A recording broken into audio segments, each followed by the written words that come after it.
Thank you very much, Mr. Chairman. Mr. Dorsey, thank you so much for joining us here today, because these are important issues, and even though the Democrats have highlighted that really some of the reasons why you came are, we think, are political and wrong, nonetheless, there are some real issues with Twitter that I think we can discuss today.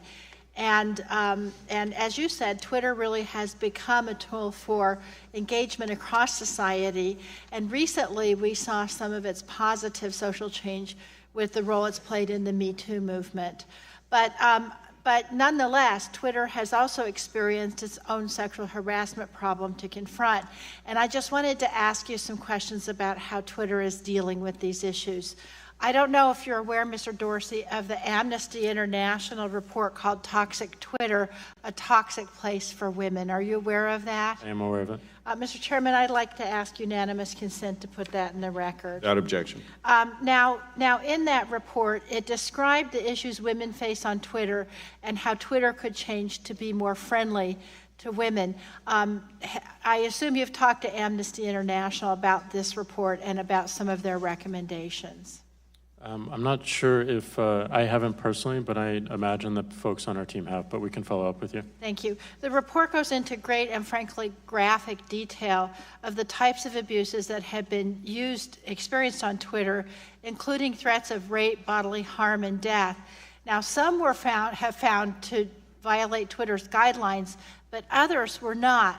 And I think probably you and your staff agree that Twitter needs to do a better job of addressing instances where some of the users are using the platform to harass and threaten others.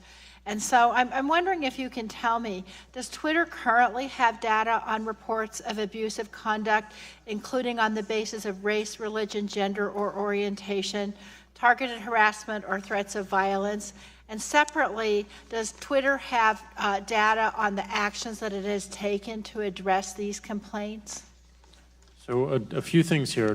First and foremost, we don't believe that we can create a digital public square for people if they don't feel safe to participate in the first place. And that is our number one and singular objective as a company, is to increase the health of this public space. We do have data on all violations that we have seen across the platform and the context of those violations.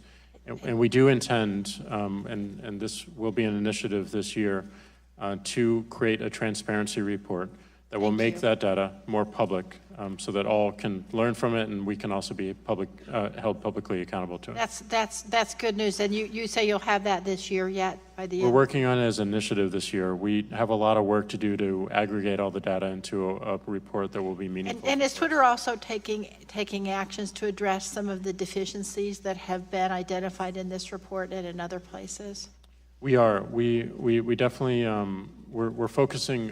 One other point I wanted to make is that we don't feel it's fair that the victims of abuse and harassment have to do the work to report it. Yes. Today, our system does work on reports, especially when it has to take content down. So abuse reports is a metric that we would look at, not as something that we want to go up because it's easier to report things, but as something we want to go down, not only because we think that we can reduce the amount of abuse, but we can actually create technology to recognize it before people have to do the reporting themselves. Recognize it and take it down before a report has to be made. Yes, any series of enforcement actions all the way to the extreme of it, which is removing content. Thank you. Mr. Chairman, I just want to say for the record, I don't think these issues are unique to Twitter. Unlike so many of the invented borderline conspiracy theories, I believe this is a real threat, and I appreciate you, Mr. Dorsey, taking this seriously and your entire organization so that we can really reduce these threats online. Thank you, and I yield back. Thank you. Generally yields back. Chair